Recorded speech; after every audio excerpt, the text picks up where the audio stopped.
Well, good afternoon. Good afternoon.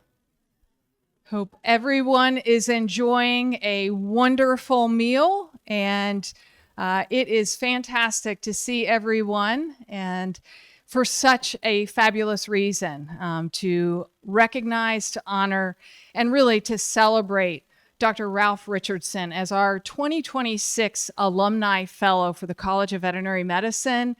And it is so fitting. And I know for many, there is little introduction that is necessary when Dr. Richardson visits our campus. But it is, I think, really a wonderful opportunity to learn from him and to learn about his reflection and vision. But as introductory information, it is helpful. I think that many know that Dr. Richardson, he wasn't actually born in Manhattan, but he grew up in Manhattan. And so this really is home for him. Earned his veterinary degree from this college in 1970, was in the armed services, and then went on to pursue specialty training in the American College of Veterinary Internal Medicine in medical oncology, and served very well in that capacity, and was at Purdue University for many years and served as a valuable administrator in that program. And then he returned back to Kansas State University in 1998 as our dean, and served us so well in so many areas, and importantly helped to make changes to our curriculum, and importantly helped us establish the veterinary training program for rural Kansas that got started in 2006. So 2 decades strong and doing great things for this college and for the state of Kansas, and has really been such a valuable person across this campus. And so without further ado, please help me welcome Dr. Ralph Richardson.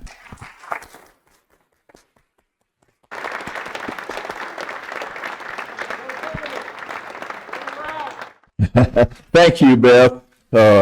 It's indeed an honor, a real sweet people to come back and see so many friends. Is absolutely delightful. As Beth has said, this is where I grew up. This is where I met Beverly. Bev's right over here. Wave your hand, honey. And celebrated 58 years of marriage this month. And so we visited with several people that are experiencing the empty nest syndrome, and we'd look at each other and say, aren't we glad that we like each other still? You know, after the kids are out of the house, there's more to life. It's where I began to build my career in the veterinary college, and to be able to come full circle and come back here. What I want to talk about a little bit today is, the first part is just do some kind of reflecting, identifying some things that really changed me as far as my career is concerned. I have some classmates in here that would never dream that I would have been a dean. I was going to do, at worst, mixed practice, and maybe at best at that time, large animal practice. That was where my mind was, and life took me a different way. And some of those things then for my career were very relevant. It might be helpful for some of you in your careers when you either look back or look forward and see where things happen. And then after that, for a little bit, I want to spend some time identifying some current concerns for the future of our profession, and share with you some ideas that really emerged here at K-State that may be able to be pushed forward and see where we go as far as our profession. So, as I said, change was necessary. The places where really bumps occurred in my career was, first of all, going to veterinary school. And you build a relationship, it's like brothers and sisters, and you just have a great time together. It was Vietnam era when I was in school, so I took an early commissioning program, sign up, so that I could finish veterinary school and then go on active duty as a captain in the veterinary corps with almost 4 years of longevity, which made my pay raise a little bit higher. And then I was on duty for 2 years. I spent some schooling in San Antonio, in Chicago, and then spent almost a year at Fort Hood, Texas, and then a really changing experience. I got sent to Korea, to Daegu, Korea, where I lived for another year, and was in charge of public health and veterinary care for military working dogs and food safety. So that sort of thing was really a big impact on my life. When I was leaving the military, I didn't know where I was going to get a job. I was in Korea. I thought, what do I do? I was pretty confident about my large animal skills, but I was scared to death about my small animal skills. And I thought, I'm going to apply for internships in small animal medicine and surgery, and I'm going to use that to shore up my deficit that I had. So I wrote letters from Korea, and this is pre-cell phone days. This is, that was a long ways away from continental United States. But I got a call from a guy named Jim Blakemore, who called me from Purdue University and said they'd like to offer me an internship. And I was able to bring Bev and our oldest son over to Korea to be with us, be with me during that time.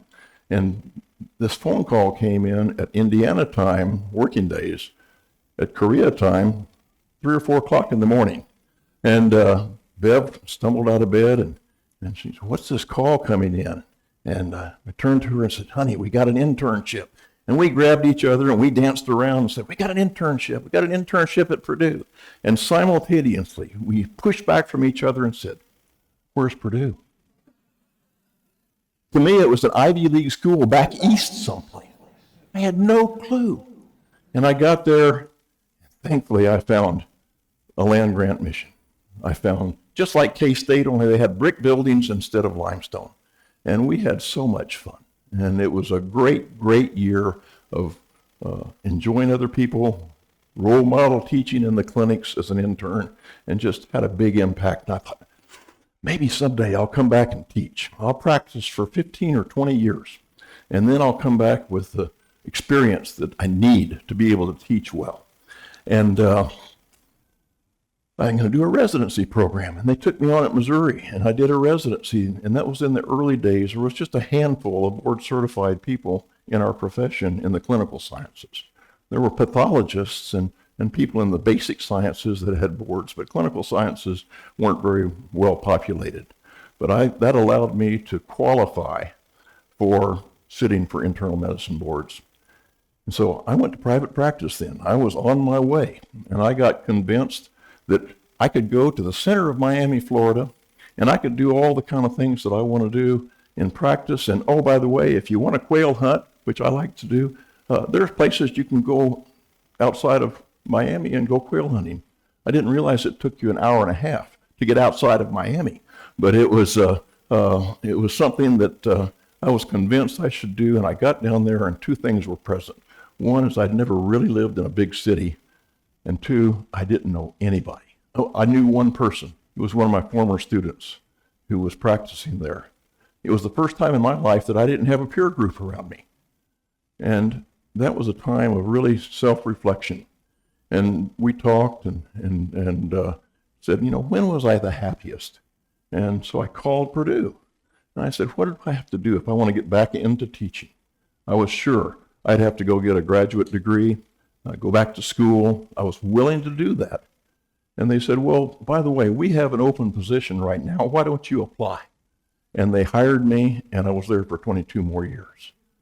But that time in private practice, even though it was only 1 year, was a major change in what I did. So as a young faculty member at Purdue, first of all, I just started teaching. I was in the clinics. I was supposed to teach internal medicine, gastroenterology, oncology, pediatrics, renal medicine, and I'd read ahead before they go to lecture, and I'd get my lectures ready to go, and I'd have the medical artists create cartoons for concepts that I wanted to teach with, and I'd never been in the classroom. That was the first time ever. But I'd been in 4-H, and I learned how to give a talk, and I used my 4-H training to go into the classroom and teach. Oh, and by the way, there was a veterinary technician program immersed in the veterinary school. And I taught the veterinary technicians too. I just made it a little less intense than I did the veterinary students. And I'd show them lab findings, and they'd mark those. And I'd say, if I was in practice, I'd want to know what that was, and you could help point it out to me. And those kind of things gave me a great opportunity to learn about myself. And so I tried hard. About halfway into that time at Purdue, they asked me if I'd become a department head. I said no. I don't want to do that. A year later, they came back, will you please become a department head? And we want to combine large and small animal clinical sciences together. And I'd gotten involved in building a program in cancer and a little bit of administrative work. And Bev and I talked, and we said, okay, we'll do this. Purdue has treated us well. We'll give it a try. And I got to do it. I said, I'll do it for 2 years. And if I don't like it, I need to go back to oncology. And 10 years later, I was still doing it and having a ball. And the dean had really helped. And then there was that move to Kansas State University. Again, a different environment than I had grown up in here. A couple of faculty members that I had were in the audience when I was giving my public presentation. But the facilities were different. The people were different. And I looked at that, and the first trip out, I thought, oh, there's some things here that would really be fun to work on. I think I could do some stuff. And I got invited back for a second interview, and it was just absolutely delightful. And we walked away from that. Bev got to come with me. And we walked away saying, boy, if we don't get an offer for this position, we'll really be disappointed. It really changed my mindset. And thankfully, Jim Kaufman, who's sitting right over here, talked with me on the phone. Early one morning, first thing in the morning, we were talking through how would this work, and we came to a verbal agreement, and I was coming back home. And I appreciate that in particular, because not only was he my boss as the provost, but he had been my instructor in equine internal medicine when I'd been in school. And that was really a special connection. I thought I was going to retire. 6 weeks before that, I was asked to take over the deanship and the CEO role at K-State Olathe Satellite Campus. Not veterinary medicine. It did have some animal health. It had some immunology. It had some pharmacology interactions. It had growing plants. What's the quality of the plants that you grow? Do they grow better if the quality on a hoop overhead compared to no overhead? And so here I was in a whole different area working on adult education. They had to make a change over there and asked me to do that. I told them I'd do it for a year, and I had so much fun, I did it for 4, and finally retired then in 2019. So before talking more about some of these defining events, I'd like to share some principles in life that have benefited me along the way, and they may fit you. I'm not saying you should or should not, but for me it was helpful. And one is, you never know what you're made of until you get your back against the wall. I was 30 years old. We were married and had 2 kids. We were buying a house in Lafayette, Indiana. It was an old farmhouse, and I think the price tag on that was $50,000. And this was 1976, and that was a lot of money. It was 5 acres and a great place to raise our kids. And why, I don't know, but I picked up the phone and called my folks. And I said, that's a lot of money. You think we can swing that? What do you think about that? And that's when she said it. You just will not know what you're made of until you have to get yourself out of a fix. And I appreciated that. Another principle is that disappointing others doesn't feel good. I was a freshman at K-State. I was driving down Points Avenue. A high school classmate came up beside me and said, "You want to drag?" And I dropped the car down into low gear, and we took off. We failed to recognize that the sheriff was sitting right beside us. And he went around both of us and pulled us over. And we had to go to court. And again, this was 1965. I got fined $50. At that time, that was a lot of money. And I hadn't even started my summer job yet. And I had to look at my dad and borrow $50 to pay that fine. But in the meantime, he'd been back there just nodding his head while the judge was reading me the riot act. And I knew that I had really let people down in that regard. I didn't learn my lesson very well because as a young faculty member at Purdue, the associate dean for academic affairs called me in. And he says, "Ralph, I need to reprimand you." I had created a search committee to hire a veterinary technician for our cancer program. And I said, well, what did I do? And he says, "You went to this lady, I'm going to call her Patty, and you asked her if she'd serve on the search committee, and she said, she didn't want to do that. She wanted the job. And you said you'd hire her right there on the spot. You can't do that. You've got to go through human resources. You've got to have the appropriate committee. You've got to have approval on that. And I was disappointed. I felt bad when I walked out. Hopefully I was learning a little bit about life in academia. Being trusted by others does feel good. It wasn't long after that our dean at Purdue, Jack Stockton, came to me and he says, Ralph, I know that you need this big piece of equipment to advance your cancer research program. I want you to know I'm going to buy it for you. And no way that we had at the departmental level the funds to do that. He says, I trust you. I believe that if I do this, it will be an investment in the future. And you can bet that I really did the best that I could with that equipment to develop, in that case, a hyperthermia combined with radiation therapy for treating extremity tumors on dogs and cats. Teamwork, so good when you have other people working with you. I met with your administrative council this morning. I was so proud of them. They meet together a couple times a month and they encourage one another. And that happens. Gordon Kopic and Bill Carlton. Gordon is a PhD veterinary pharmacologist from Kansas State, and Bill Carlton, a pathologist. The three of us started a journal club talking about cancer in animals and how that might compare to humans. And out of that little work, we got some money came to us, and we said, well, what can we do with this? And we started a cancer program. And it got more formal, and I'm going to go back early next month to celebrate the now director of that program, who is receiving an outstanding called the Moral Award. It is the founding of the land-grant institution that has the mission of teaching, research, and outreach. And Dr. Debbie Knapp is going to receive that one award from Purdue University for all the work that she has done with that cancer program. And it's just like watching one of your kids grow up and do well. Hugh Lewis was my dean at Purdue, and he had this bulletin board I've told several of you about. It said, wouldn't it be fantastic if ... And he had suggestion cards by that bulletin board. And it caused us to have aspirational thoughts and to think about the future and what could we do and do well. And that really inspired me. He was a great dean who didn't make it easy sometimes when we had these kind of harebrained ideas, but he supported many of them nonetheless. And then I've already mentioned this phone call. When I came to K-State, Jim Kaufman was provost. John Weefald was president. Dr. Weefald always said, when I hire administrators, I want to hire people that are smarter than me. I'm not sure that's the case for me. But he said, then I want to let them go and do their thing. And Jim, what a great boss you were. You encouraged me. You allowed me to make probably some stupid steps, but you also allowed us to try some things that hadn't been done before. And you said, how about this? And how about that? And boy, did we ever have fun.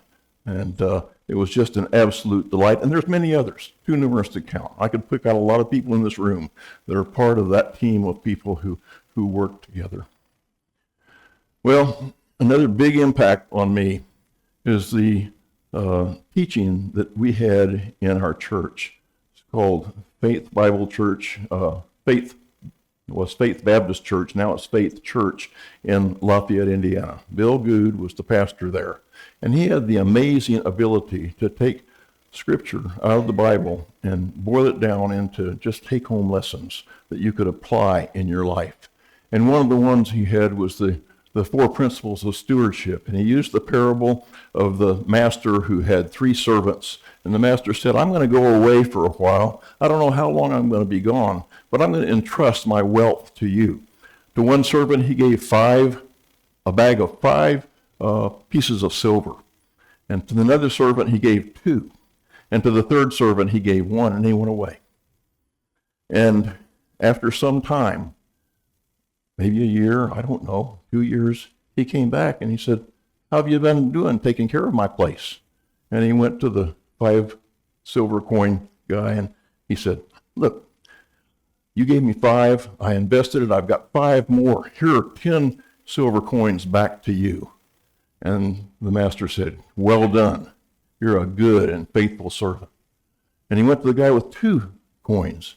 And he said, look, here's my 2 coins and 2 more. I've made double the money for you. And he says, well done, my good and faithful servant. And he went to the one with 1. He said, how about you? He said, well, I knew you were a really crusty guy, and I didn't want to get in trouble. So I went out and buried that. Yesterday I went back and dug it up, and here it is. You've got your 1 coin back. And the guy says, you lousy servant, I'm going to take it and give it to the guy that now has 10 because you didn't do what you could have done, at least even put it in the bank, safely earning interest. And those principles of stewardship then broke down to the fact that in this world, I believe that God owns everything. There was nothing that has been created without that leadership, that intelligent design to create all the things that we know about physiologically, pathologically, and more. He entrusts us with everything we have. That hit me real hard when he was teaching, because I looked down the pew and here were 3 little boys. And I looked at those guys and I thought, how well am I doing as far as being entrusted with those guys? Then he said, you can increase it or decrease it, what's been given to you, and then God can call you into account at any time. And I looked at those boys and I thought, what if I die tonight? What if one of them dies tonight? How well have I stewarded those boys? And I was able to really think differently. And beginning right after that, every Saturday morning that I could possibly do it, I would take one of the boys out for breakfast on Saturday morning. And they could pick anywhere that they want to go. They went to all kinds of cafes and hole-in-the-wall places all around within about a 25-mile radius of Purdue University. And we had some great times. And then our youngest son, Troy, he's sitting right over here with his wonderful wife, Christy. He always was excited about going out for breakfast on Saturday mornings, but I could just count on him. We always went to McDonald's and got pancakes. But it was fun, and we learned a lot, I think, about each other. Another really, I think, important teaching that was done by Pastor Good, Pastor Bill Good. I didn't say that. He was a Georgia country boy. He wasn't really sophisticated. Boy, did he ever study the Bible hard, and did he ever try to teach it well. And he took the scriptures from Ephesians 4, beginning in chapters 25 through 32. And in 25 it says, put away falsehood. And then a little bit later it says in 26, be angry and do not sin. Do not let the sun set down on your anger. Then he said, let no corrupting talk come out of your mouths, but only such as is good for building up as it fits the occasion. And finally he says, let all bitterness and wrath and anger and clamor and slander be put away from you. Sorry about that.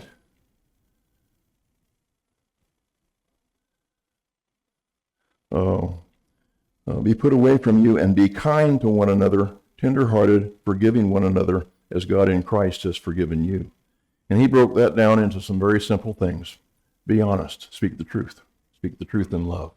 Be current. Don't let the sun set on your anger. Maybe not literally. Maybe you have a fuss with your spouse or your significant other in the evening and you really are tired and you need to wait till tomorrow. But don't let it fester for a week or a month. Solve the problems when you can solve them. Attack the problem, not the person. Watch the words that come out of your mouth. You don't call them a fool. You can say what you did was foolish, but you try to be careful about how you label people, because once you label them, they may carry that for a long time. And finally, act, don't react. Let good things come out of your mouth. Don't be angry and bitter. Try to turn that thinking to something. What can I do positive? Even in this bad situation, what can I do? And I listened to your administrative council this morning. I asked them, what are some good things that have happened in the last little while? And every one of them had some great ideas and some great things that have occurred. And it's just that kind of thinking, I believe, and that kind of interacting with other people helped me dramatically as far as being able to communicate. Then finally, seeing life through other people, maybe it's next to the last, seeing life through other people's eyes. And my dear wife taught me that. If you're married, I'm guaranteeing you don't have a perfect marriage. There is no such thing, I believe, on this earth. And we had fusses and things, and sometimes we were pretty low, and so we went to seek some help. And a biblical counselor by the name of Dr. Bob Smith, a physician, sat us down, and we just had a great time to be able to visit with him. And pretty soon he turned to me and he says, "Ralph, are you seeing life through your wife's eyes?" Remember, I'm a young faculty member. I'm doing all these things to build programs. I'm teaching in the tech program and the regular program. We're raising 3 kids. We lived on 5 acres. And every time I went away, the sheep got out of the fence. And I didn't have enough money to put up a new fence. So I'd patch it a little bit, and it lasts for a while. And was I seeing life through my wife's eyes that was putting up with all that? I wasn't. And I learned that lesson. And even to this day, I'll say, "Whoa, wait a minute, Bev, will you help me see life through your eyes?" And it makes all the difference in how to turn things around. But, and then somebody's always watching. I talked about those 3 little boys. And those 3 little boys watched me. I came home one day and they had one of my pipes and they were smoking it and carrying on. I put my pipes away that day. I don't know what else they learned bad from me, a lot I'm sure, but they grew into 3 men. The 3 men that I most admire on this earth. And as life goes on, it's probably going to be, they're going to tell me what to do instead of me trying to tell them what to do. But they have wonderful wives. They chose well, and they're blessed with great families. Not perfect, but great families that are growing. So what were some defining events that happened? I've already told you what happened in private practice. I learned that I want to teach. I want to be in the clinics. I don't necessarily want to be in the classroom, but I will be. But I want to be in the clinics because I love having the light bulbs come on. When somebody's palpating an animal and all of a sudden they feel a kidney, or they palpate and realize that cow's pregnant. And it's just, it's just a great thing for veterinary students to see that happen, and for us.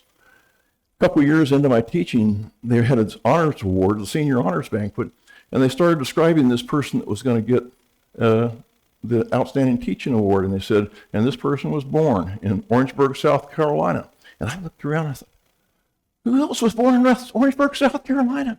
Who is this? And then they went on a little bit further and said that they served in the Army. Oh, somebody else did that. And then a couple more points down, I realized, wait a minute, they're talking about me.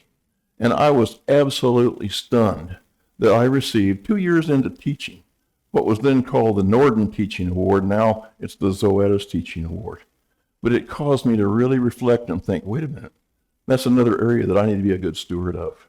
And it encouraged me, and it led me to try to do things better.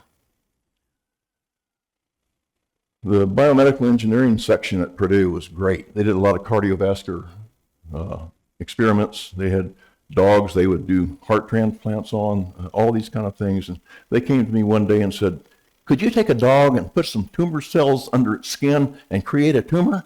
And I said, I wouldn't do something like that. What in the world are you talking about? And I said, it wouldn't even work. It just, that's wrong.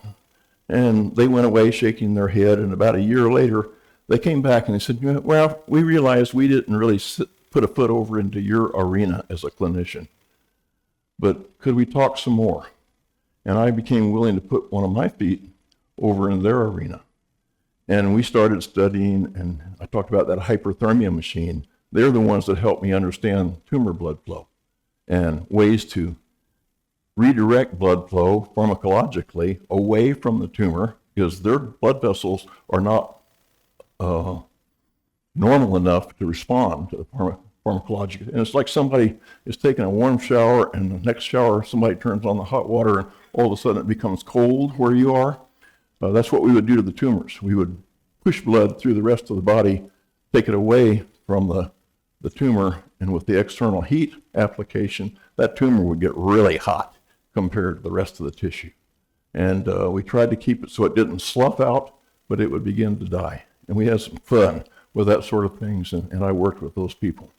And oh, by the way, I did end up having a dog come in with a transmissible venereal tumor. And I knew that that was supposed to be able to be transmitted during sexual intercourse or licking in dogs in places like Haiti. And I thought, I'm going to take a little bit of this. I aspirated some, and I did slide it under the skin of one of our long-term clinic dogs. And sure enough, he grew a little PVT under the skin. And from that, we could do other studies. We actually developed a model of putting tumors in the liver of neonatal puppies because once their immune system developed. And I had to really balance that out sometimes with it. Was it ethical? Was it right? How did we do? But I think we learned a lot about what could help people. There was one experiment we did called magnetic microspheres, and we would have adriamycin, a cancer drug, attached to little iron particles, and we'd put it down the artery towards the tumor, and we'd put a magnet over the tumor. And when those iron particles got there, they stopped because of the magnetic field. And the rest of the blood went on by. And you leave it there for about a minute and a half, and it adheres to the capillary walls and slowly leaches out the adriamycin. And we were curing osteogenic sarcomas with that treatment. It was amazing. We have a St. Bernardian treated that distal radius osteosarcoma, and it went away. And we were getting ready to do the first 18-year-old man, young adult, for that tumor. And the people from the drug company came up, and they wanted to watch us do a dog, and all of a sudden the dog we were doing started having seizures. And then it had a stroke and died. And what had happened is little particles had gotten past the magnet, went to the brain, and caused a stroke. We did not treat that young man. And that particular study came to a close. Kind of disappointing that it didn't work, but very happy that we found out before it went into a person that we could stop it. And then the Purdue Comparative Oncology program I've already mentioned. We talked about compassionate patient care. We worked a lot with people that couldn't necessarily afford treatment for a dog with cancer, but we had external funding that we could find. And we did a lot of work with soft tissue sarcomas, lymphomas, osteogenic sarcomas. And we had literally every animal that came in, we would put it into a protocol to be able to treat it and capture the materials about that patient so that when we go back and look at the last 10 dogs, how did they compare? We were comparing apples to apples. We stratified, not only did we randomize the treatments, but we would stratify them so that big tumors were compared to little tumors. And it was just a learning time for me. I got to do a sabbatical at KU Med over in Lawrence, and I worked in the medical oncology department for a period of time following the physicians and learning how they did clinical trials. We just went back home and copied them. And at that time, nobody else around the country was doing that. So I just happened to be at a great place at a great time. I did learn that if you run out of money, soft money, what are you going to do with the people that you've hired? And so that was my first big lesson financially in a university setting. I told you that I finally became department head, and I found out that nurturing others was one of the nicest things that I could possibly do. I loved coaching our faculty members up to helping them pursue a career that was rewarding, that they were excited about. And when I left there, I was very proud of a department that could stand on its own feet, because whatever section you looked at, they were united and they were doing things together, and they had teamwork that was going on. The financial stakes were bigger at the department level than it had been in the cancer program, but we had to figure out a way to make things work financially. As I was a department head, I got involved in training foreign veterinary graduates. That was a revenue stream that nobody else had. These were people that wanted to come and practice in the United States, had been veterinarians in their home country, and the AVMA required that they either pass a big test or that they do a year of clinical training in an accredited veterinary school. Most of them wanted to do that year of training. We'd put them through the paces for a little while, some junior surgery lectures, we'd have some technicians interview them, and if they seemed to be coming along, we would let them matriculate right alongside the senior students. And at first I didn't know how that was going to work out, but it turned out great. Every section started bringing food in to the rounds room, and they wanted to know what came from India and what came from different countries, and they would have a food day at the end of that particular rotation, and just had a great time. I had a picture of one guy putting a turban on one of our American classmates. I didn't know how long a turban was until I saw that picture. There's a lot of cloth in that thing, but it was just part of a culture that we created. I got involved with Veterinary Clinicians Organization, with AVMA. That led to helping to create the specialty of oncology. And I doubt if I could pass the tests today, but I got to be a charter diplomate in that one. And I already had my diplomate status in internal medicine, which wasn't a walk in the park. I passed the first part okay, but I struggled to get the second part done. But I'm glad that I learned how to study and get that all accomplished. Then when I came here as dean, again, working with others, the financial stakes are greater, but I have to credit the faculty members and particularly the administrative council as how we worked in this college to grow up career pathways for faculty members. I thought I was going to retire, and with 6 weeks' notice, the provost asked me to take over the Olathe campus. Bev and I looked at each other and said, well, let's try it for a year. And as I said, we did it for 4 years with such a great time. It was more of like a family atmosphere instead of the big campus interactions that take place here. So that's kind of where I've been, and some of the principles and some of the events that have affected me, thinking about looking ahead. And I don't have a crystal ball. I don't know. But I think there are some things that we have to recognize for our profession. Ooh.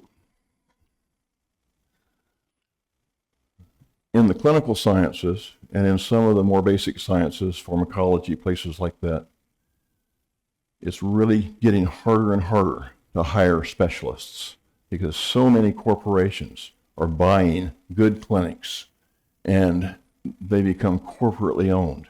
If you turn the clock back 30 years, a small animal practice might sell to another small animal practitioner, and the sale of that practice would become the retirement income from the first person who sold. That can still be true. They'll have the money from the sale, but there is now a greater standard and a little further away management of those particular practices. So it can be challenging at the very least. I think as we look at what's happening with our new graduates, many of them just aren't interested in practice ownership or even being the medical director in a corporately owned practice. They don't want those responsibilities. They want to be able to have a better work-life balance. And they would love to find a job that they could work for 4 days a week and have 3 days to spend with family. And there's nothing wrong with that if that's what they want to do.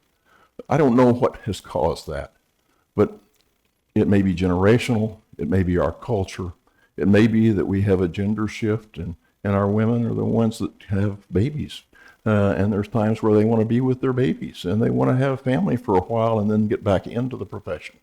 And I think as a profession, we need to learn how to flex and roll with that in a way that we find solutions to the problem. I think we also are seeing more and more students go into the military, into public health, into regulatory medicine at the state level or the federal level. And we need to be thinking about that as far as what do our new graduates need and want when they're coming out of veterinary school, or what do they want to change after they've been out for a little while. A reality is that 70% of our graduates each year across the country go into small animal primary care practices, and 80% of that 70% enter small animal practice, and almost all of them become employees. Of the ones that don't pursue private practice, they go into advanced training. Could be an internship because I just don't feel confident enough to go into practice yet. Or it may be an internship that I want that so I can get into a residency so I can keep growing. But there's a number of reasons why those internships are selected. And then they go on into residencies and then finally into practice. But about 20% of our graduating classes across the country go into some advanced training such as graduate degrees, and they go into non-practice careers. They may be in a basic science department, they may be in a pharmaceutical company, they may be in a number of ways. So what can we do? And I want to speak to what do we need here at a veterinary school. I think we need to be sure that we provide a base that allows veterinary graduates to enter an increasingly diverse field of work. They need to have diagnostic and technical skills to be at an entry level to be doing those things. They've got to learn how to communicate, whether it's with clients or with each other in the practice or with your major professor if you're in a graduate program. That's important. I think that professional and ethical behavior is really, really something that we have to keep cheering on. We don't want to do things underhandedly. And if they aspire to be a practice owner or medical director, they need to understand a little bit about the finances and the engagement and how do they do that. And then they need to be willing to be a lifelong learner. The field is changing every moment. Things are changing. And if you think you're going to stay in one spot and do the same thing for the rest of your clinical year, you'll be left behind very quickly. We're seeing that public colleges are facing flat or decreasing state support lines. How did the veterinary schools deal with that? We increased class size. We increased tuition. We started pushing harder for research, bring in outside dollars. Let's hire more PhDs in the first 2 years of the curriculum and not worry about them being veterinarians because they understand the science and they can get the grants and we can really make that department do better. The teaching hospital and the diagnostic lab and other units are being challenged more and more to earn more money. It's a business. You got to be careful on how much you let the students do that the client isn't paying for, those sorts of things. Other cost-cutting strategies is we have gone to less animal hands-on work in the preclinical year, and many schools are beginning to outsource more and more their clinical education to other schools around the country and around the world. Sometimes it's really difficult. I learned this morning that hiring dermatologists and radiologists and ophthalmologists is not an easy thing. If we can get them here to this school and let them see what we have, it's more likely that they would want to come here. But until they know what's here, it's hard to get their interest. And who's hiring them? All those corporate practices. And they want those positions in there so that they can provide all the specialties in their practice. I think we pretty well covered that. I should say philanthropy. This college is, the room we're in right now, is a recipient of great philanthropy. Over the last 11 years since I've been gone, this college has done unprecedented fundraising through gifts and sometimes in-kind gifts with things, not just money. Millions of dollars, millions and millions of dollars. Credit the deans, the administrative council, the people who have face-to-face contact with a client perhaps that could become a donor, but that is a big, big part of where we're going. There's a lot of colleges popping up. Some of the for-profit colleges, private colleges, they look at that and say, oh, that's a prestigious thing. That's a great thing for us to have. They see it as an opportunity to capture high tuition. They're going to focus on preclinical teaching, and they're going to send the rest of it out to be taught by somebody else. So if I were to be king for a day, what would I do as far as an ideal preparation? I would maintain a really strong preclinical program. You need a foundation on which to build. And then I would look for a core elective clinical program. I'll talk about that in just a second. I think it should be all species. I think you should have a non-practice elective available. I think that accreditation should be based on the core curriculum. Where does that primary setting take place? It can be in-house, I think. It can be the foundation. I'll talk just briefly about a controlled corporation if I have time here, but I'll look for somebody to wave me off if I'm going and need to quit, but I'll go quickly here. You can teach those diagnostic and technical skills, the business skills, the communication skills. The core courses ought to be medicine, surgery, radiology, clinical pathology, and necropsy, and then the specialties could be that oncology or ophthalmology or neurology. Let that primary care teach basic entry-level things. There should be non-practice electives for people that want to go a different route so they can get a running start at what their career might be. One of the problems with the current teaching hospitals that we are run by excellent tertiary care specialists.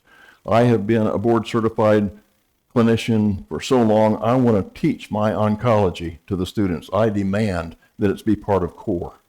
We can't do that. We're going to have to say no to some of those things so that we can get things done. It's expensive to run a teaching hospital. Clinicians are just about 25% efficient as far as their work is concerned. They're only on duty half-time. And when they're on, they're going slowly because they've got a group of students that are going along with them. And if you go into a private practice and a specialty practice, you're going to be on 90% of the time, and you're going to be seeing patients, and you're going to be generating a revenue income. Unfortunately, part of the treatment here is that treatment can become fragmented, and sometimes the residents get more attention than the interns, and the students are coming up last. That's not done often, but it's not particularly not done here. I know that our faculty care, but when we look across the country, that's what we're facing. So should we outsource that clinical education? I don't think it's a good thing. If you're going to go to practices, who knows who's going to own that practice next? Who knows what fight is going to happen around a technician and a student? How are they going to stick with that? So we better be a little careful about looking towards that path. Can a private practice work? Yes, it can. I want to give you an example of a controlled corporation, a 501c3. We had a board of directors that were majority Kansas State University faculty and administrators. We built a practice in Omaha, Nebraska that was available for clinical training. Students were there all the time. We bought a duplex where they could live, men on one side and women on the other, and they got great experience. They met the client when they came in the door. They dismissed the dog when it came out. They were there during every step of the way of the endoscopy, the radiology, the surgery, whatever it might be. That concept was developed by Dr. Roger Finland. The idea came from Dr. Jim Kaufman and Mr. Bob Krause. They said, what about this kind of a setting? It's out from underneath the university budget. The employees in the hospital are, we can hire and fire at will. We don't have to go through increased human resources. The salaries are market driven. We give them an incentive pay just like any other private practice for outstanding production, but we'll give them an additional incentive pay for excellent student work. The issues of promotion and tenure don't weigh on them. The pulling into the classroom doesn't weigh on them. It doesn't mean that they can't give an occasional lecture, but that is not their primary job.